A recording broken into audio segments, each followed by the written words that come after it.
নমস্কার বন্ধুরা, বাংলার ইনভেস্টর ইউটিউব চ্যানেলে আপনাদের সবাইকে স্বাগত জানাই। চ্যানেলে প্রথমবার এসে থাকলে চ্যানেলটা অবশ্যই সাবস্ক্রাইব করে রাখবেন। তো বন্ধুরা, যেমনটা অনুমান করাই যাচ্ছিল, দেখতে পাচ্ছেন এই যে নিফটি ফিফটি, এখানে একটা বড় গ্যাপ ডাউন ওপেনিং দেখা যাচ্ছিল। কারণ আজকের দিনে মার্কেটে ইনভেস্টররা এই টেন্ডেন্সি নিয়ে এসেছিল যে শুরুতেই বিক্রি করে দেব, মানে শুরুতে অনেকেই সেলিং যে অর্ডার সেগুলো লাগানো ছিল এবং দেখতে পাচ্ছেন সেরকমই একটা বড় গ্যাপ ডাউন হয়ে ওপেন হয়েছে। কিন্তু তারপরে অনেকে এই কম দামে শেয়ার পেয়েছে এবং সেখানে কিনেও নিয়েছে। তারপরে দেখতে পাচ্ছেন একটা শার্প রিকভারিও আসে। আজকের দিনে কতই ওপেন হয়েছিল? এই 24,659 ওপেন হয়েছিল, মানে যেখানে আজকে ক্লোজ হয়েছে তার থেকে প্রায় 200 পয়েন্ট নিচে। যদিও এই প্রথমে রিকভারি আসার পরে মার্কেটের প্রেসারের কারণে এবং তার সঙ্গে সঙ্গে আরো নতুন নতুন খবরের কারণে এই যে নিফটি ফিফটি এটা ক্রমাগতই নিচের দিকে পড়েছিল। মোটামুটি দেখতে পাচ্ছেন এই দুটো পর্যন্ত এই যে নিফটি ফিফটি এটা নিচের দিকেই পড়েছে এবং তারপরে এই বটম লেভেল থেকে প্রায় 1% কাছাকাছি রিকভারিও দেখিয়েছে। আজকের দিনের লো কত? এইখানে দেখতে পাচ্ছেন দুটোর সময়ের যে লো এটা ছিল এই 24,603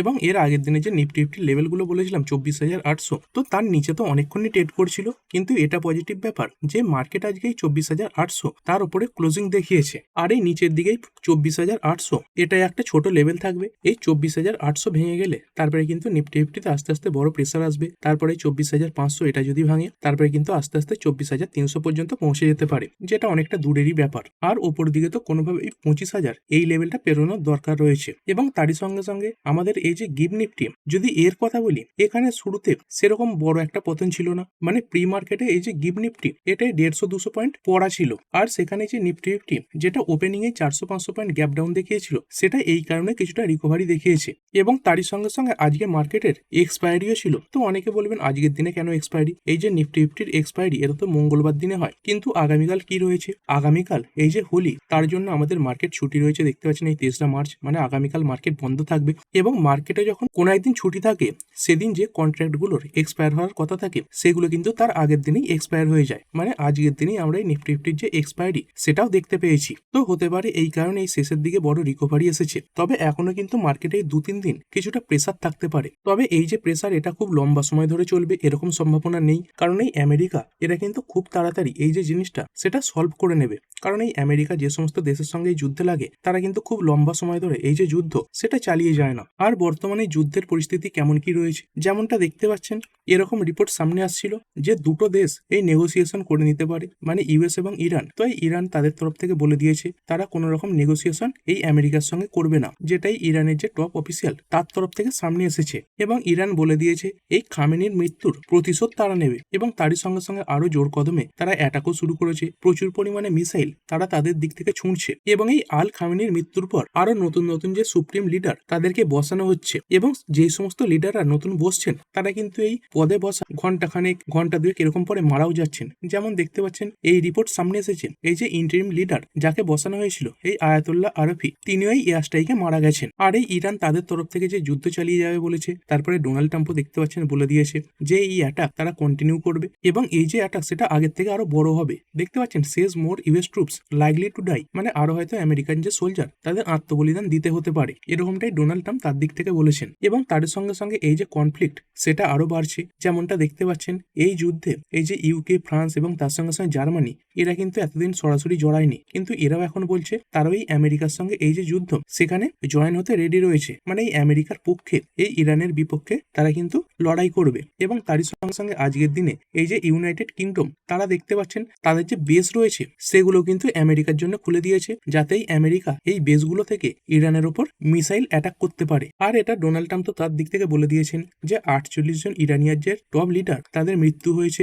এবং তার সঙ্গে সঙ্গে তিনি এই যে অপারেশন এটাকে সাকসেসফুল বলেও ঘোষণা করে দিয়েছেন। তবে যেমনটা আগেই বললাম এই ডোনাল্ড ট্রাম্প এর আগে তিনি বলছিলেন যে তেহরান বা ইরান তাদের সঙ্গে নতুনভাবে কথাবার্তা চালিয়ে যেতে তিনি রাজি হয়েছেন, কিন্তু অন্যদিকে এই যে ইরান তারা এই যে নেগোসিয়েশন সেটা করতে রাজি নয়। মানে এই যে যুদ্ধ সেটা কিন্তু আপাতত চলবে। আর কেন বললাম এই যুদ্ধ এগুলো বেশি দিন চলবে না, কারণ এর আগে আমরা দেখতে পেয়েছিলাম এই মাদুরো এনাকে মাত্র এক রাতের মধ্যেই ইনি একজন দেশের প্রেসিডেন্ট তাকে গ্রেপ্তার করে নিয়ে চলে এসেছিলেন। তারই সঙ্গে সঙ্গে এটা কিছুদিন আগের খবর এই যে এল মেনচো ইনি একজন ড্রাগ লর্ড, তো এনাকেও মেক্সিকোর যে আর্মি তারা মেরেছে। যেমনটা দেখতে পাচ্ছেন মেক্সিকোর যে সিকিউরিটি ক্যাবিনেট তাদের তরফ থেকে এই যে এল মেনচো এনাকে এনাকে মেরে দেওয়া হয়েছে। তবে অনেক রিপোর্ট সামনে আসছে এনার মৃত্যুর পেছনে এই আমেরিকারও হাত রয়েছে। এবং তারই সঙ্গে সঙ্গে দেখতে পাচ্ছেন এই ইরানের একজন টপ লিডার, যাকে মাত্র 48 ঘন্টার মধ্যে খুঁজে এই এয়ার স্ট্রাইকের মাধ্যমে আমেরিকা মেরেও দিয়েছে। মানে বুঝতে পারছেন এই আমেরিকার কাছে প্রচুর রিসোর্স রয়েছে, তার সঙ্গে সঙ্গে এই অস্ত্র রয়েছে আধুনিক। তো সেইখান থেকে এই যে যুদ্ধ, সেটাই ইরানও তাদের দিক থেকে বেশি দিন কিন্তু চালিয়ে নিয়ে যেতে পারবে না। তবে এক্ষুনি পরিস্থিতি কি হবে সেটা বলা কিন্তু মুশকিল রয়েছে। তবে যে খুব দীর্ঘমেয়াদী চলবে, মানে যেমনটা দেখতে পাচ্ছেন রাশিয়া এবং ইউক্রেনের মধ্যে প্রায় 4-5 বছর ধরে চলছে, সেই সম্ভাবনা কিন্তু নেই। আর আমাদের একটাই ভয়, সেটা হচ্ছে এই ক্রুড অয়েল। এই ক্রুড অয়েলের দাম বেড়ে গেলে সেটাই আমাদের জন্য সব থেকে খারাপ হবে। বাকি কোন দিকে কি হচ্ছে সেই নিয়ে আমাদের না মাথা ঘামালেও চলবে। যেমনটা দেখতে পাচ্ছেন এই ক্রুড অয়েল, এখানে কিন্তু বড় জাম্প আজকের দিনে দেখা গেছে। যখন আজকে ক্রুড অয়েল ট্রেডিং এর জন্য ওপেন হয়েছিল, তখন এই WTI ক্রুডই বলুন, তার সঙ্গে সঙ্গে ব্রেন্ট ক্রুড, এগুলোই 5%-এর কাছাকাছি বাড়া ছিল। তারপরে এই ক্রুড অয়েল এইখানে ভালো জাম্প দেখা যায়। একসময় এই যে ক্রুড অয়েল, এগুলো তো প্রায় 10%-এর কাছাকাছি বেড়ে গিয়েছিল। যেমনটা দেখতে পাচ্ছেন WTI ক্রুড, এটা এই মুহূর্তেও প্রায় 8% বাড়া রয়েছে, এবং ব্রেন্ট ক্রুড এটাই 8% বাড়া রয়েছে। আমরা এই যে ব্রেন্ট ক্রুড এটা আমদানি করে থাকি, এবং এই যুদ্ধের খবরে দেখতে পাচ্ছেন আজকের দিনে এই ব্রেন্ট ক্রুড প্রায় 8% বেড়ে বলতে পারেন 80-র কাছাকাছি পৌঁছে গেছে। আর এই ক্রুড অয়েলের প্রাইস এটাই 5%-এর কাছাকাছি বাড়া থাকতো, কিন্তু পরে আরো অনেক আপডেট সামনে আসে, যার কারণে এই যে ক্রুড অয়েল এখানে প্রাইসে আরো বড় মুভমেন্ট দেখা যায়। আমাদের পৃথিবীর সব থেকে বড় যে অয়েল প্রডিউসার এই যে সৌদি আরামকো, তো দেখতে পাচ্ছেন ইরান তাদের মিসাইলের মাধ্যমে এই সৌদি আরামকোর যে রাস টানুরা অয়েল রিফাইনারি রয়েছে সেখানে আঘাত করেছে। এবং তারই সঙ্গে সঙ্গে ইরানের যে আর্মি রয়েছে, মানে রেভলিউশনারি গার্ড, তারা এটা ক্লেম করেছে যে এখানে বড় আগুনের চিহ্ন দেখা গেছে। মানে বুঝতে পারছেন এই অয়েল রিফাইনারি এখানে আঘাত করছে। তো এর ফলে কি হবে, এই যে ডিমান্ড সাপ্লাই এখানে ব্যাঘাত দেখা যেতে পারে, এবং এরই কারণে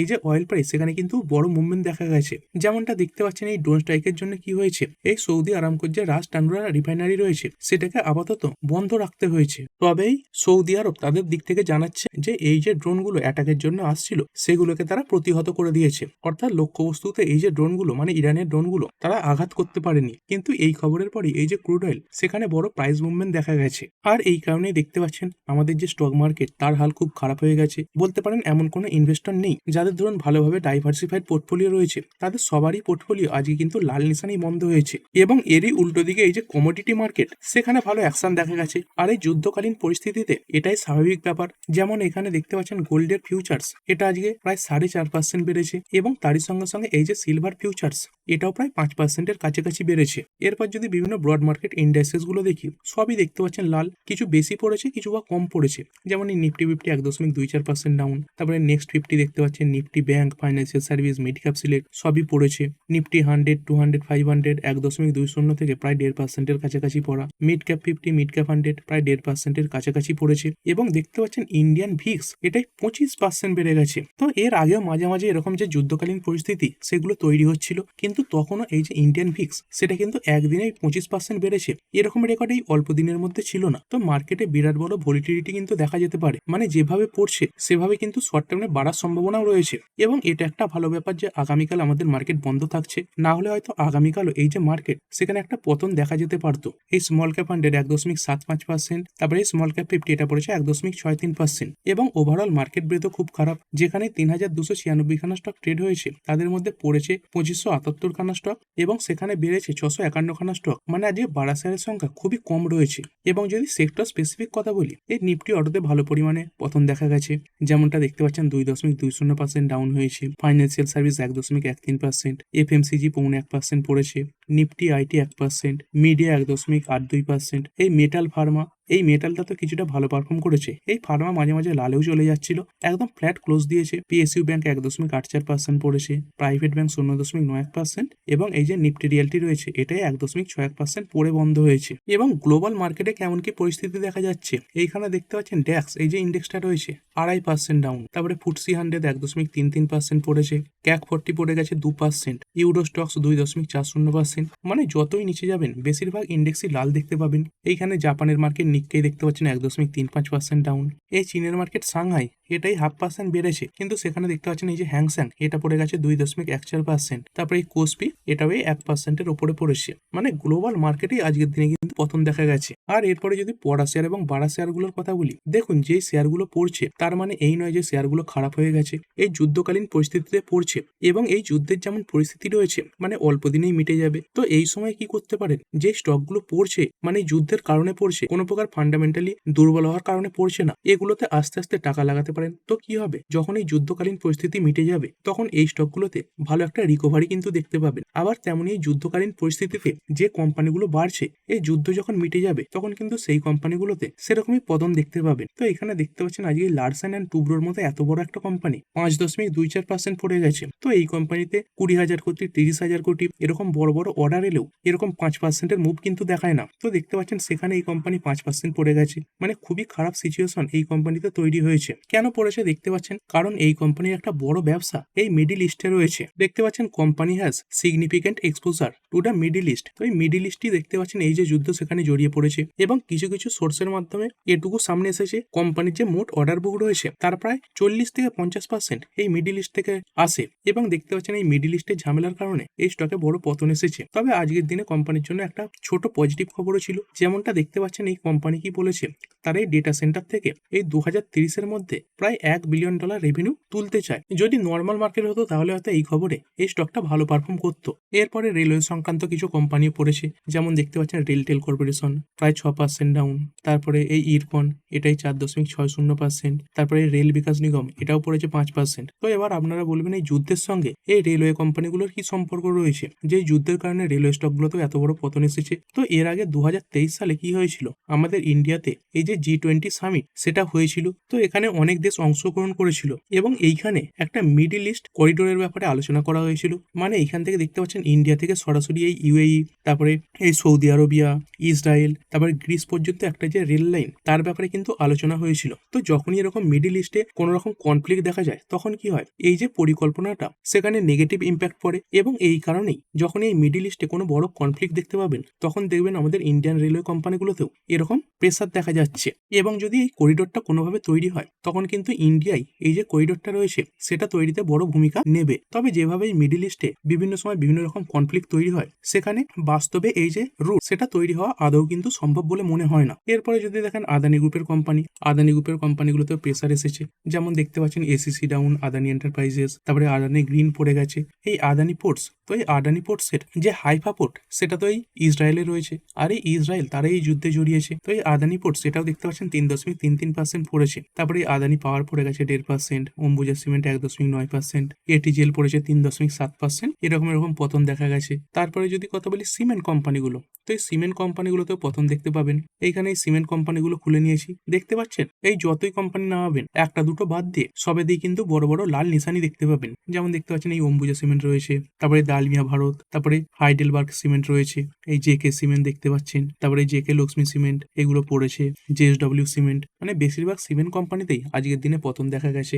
এরপরে এই যে টায়ার কোম্পানিগুলো রয়েছে এইখানেও পতন দেখতে পাবেন। তো যদি লিস্ট খুলে নিই দেখতে পাচ্ছেন এই যে অ্যাপোলো টায়ার্স পড়েছে, তারপরে এই বিকেটি এটাও পড়ে গেছে, সিএড ডাউন হয়েছে, তারপরে গুডিয়ার ইন্ডিয়া এটাও কিছুটা লাল নিশানে বন্ধ হয়েছে, এই জেকে টায়ার, তারপরে এই এমআরএফ লিমিটেড এইগুলোতে একটা ভালো পরিমাণে পতন আজকের দিনে দেখা গেছে। তারপরে পেন্টস কোম্পানি খুলে নিন, এই পেন্টস কোম্পানিগুলোতেও দেখতে পাবেন এই যে একজন নোবেল দেখতে পাচ্ছেন, তারপরে এশিয়ান পেন্টস 3.12% ডাউন, বার্জার পেন্টসও পড়েছে 1%, এই ইন্ডিগো পেন্টস এটাও এই 2%-এর উপরে পড়া, এবং নিচের দিকে যতই যাবেন দেখতে পাবেন বেশিরভাগ পেন কোম্পানি আজকে এই লাল নিশানি বন্ধ হলো। এছাড়াও যদি কেমিক্যাল কোম্পানি দেখেন, এইখানে দেখুন কেমিক্যাল কোম্পানির যে লিস্ট সেগুলো খুলে নিয়েছি, এই একটা দুটো বাদ দিয়ে বাকি সবেতেই লাল নিশান দেখবেন। যেমন দেখতে পাচ্ছেন আরতি সার 4% পড়েছে, তারপরে অ্যালকালি মেটালস 4.93%। এরপরে এই এয়ারলাইন্স কোম্পানিগুলো যদি দেখেন, যেমনটা এই ইন্টারগ্লোব এভিয়েশন 6% ডাউন হয়ে গেছে। তো এই মিডিল ইস্টে কনফ্লিক্টের জন্য কি হয়েছে, এই কোম্পানিকেও তাদের অনেক যে ফ্লাইট সেগুলো ক্যান্সেল করতে হয়েছে। দেখতে পাচ্ছেন এই আজকের দিনেই প্রায় 150 খানা মতো ফ্লাইট তাদেরকে কিন্তু ক্যান্সেল করতে হয়েছে।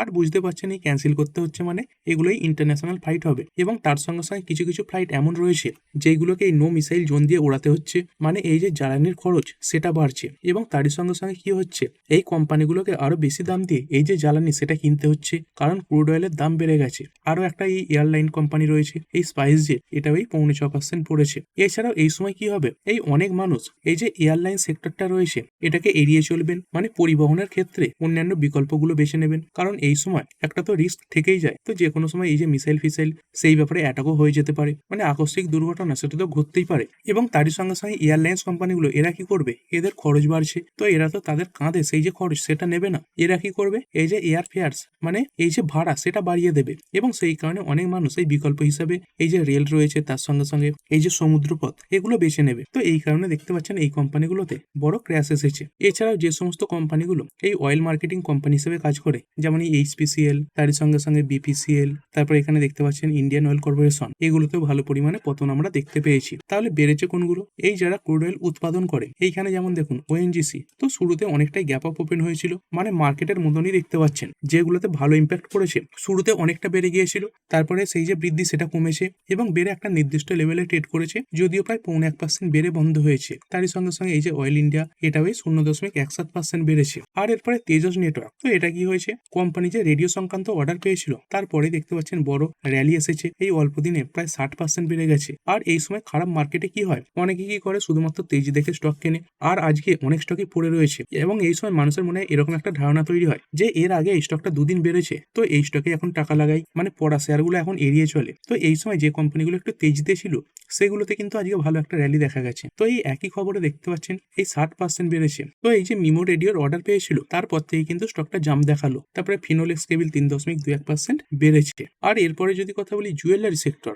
যেমনটা দেখতে পাচ্ছেন গোল্ডের দাম বেড়েছে, সিলভারের দাম বেড়েছে, তো এই সংক্রান্ত যে কোম্পানিগুলো রয়েছে সেখানে ভালো তেজি এসেছে, বিশেষ করে এই গোল্ড লোন সংক্রান্ত কোম্পানিগুলো, যেমন দেখুন আইআইএফএল ফাইন্যান্স 1.17% বাড়লো, তারই সঙ্গে সঙ্গে এই যে মুথুট ফাইন্যান্স এটা বেড়েছে 3.35%। তারপরে সিলভার রিলেটেড কোম্পানি এই হিন্দি জিঙ্ক 2%-এর উপরে বাড়া, তার সঙ্গে সঙ্গে এই যে বেদান এটাও বেড়েছে 0.67%। আর এরপরে যদি কথা বলি ইন্ডিয়ান মার্কেটে কিছু ডিফেন্স কোম্পানি আজকের দিনে ভালো পারফরমেন্স দেখিয়ে দিয়েছে, তবে সব ডিফেন্স কোম্পানি নয়, কিছু কিছু ডিফেন্স কোম্পানি শুরুর দিকে ভালো পারফর্ম করলেও পরে আবার লাল নিশানে চলে যায়। যেগুলো ভালো পারফর্ম করেছে তার মধ্যে দেখতে পাচ্ছেন পরশ ডিফেন্স 3% বাড়া, একসময় তো এটা 10%-এর কাছাকাছি বাড়া ছিল। তারপরে এই আইডিয়া ফোর্স টেকনোলজি, এতেও এই যে তেজি এটা বেশি ছিল, দেখতে পাচ্ছেন এই শেষের দিকে পড়ে গেছে, তাও প্রায় 4.5% বেড়ে বন্ধ হয়েছে। তারপরে ভারত ডাইনামিক্স লিমিটেড এটা বেড়েছে 0.42%। তারপরে এই সোলার ইন্ডাস্ট্রি এটাও বেড়েছে 3.48%। এবং এই সময় যে ওয়ার হচ্ছে দেখতে পাচ্ছেন, এই সময় কি হচ্ছে, বেশিরভাগ যুদ্ধই পরিচালনা করা হচ্ছে এই বিভিন্ন ড্রোন এবং তার সঙ্গে সঙ্গে এই যে মিসাইল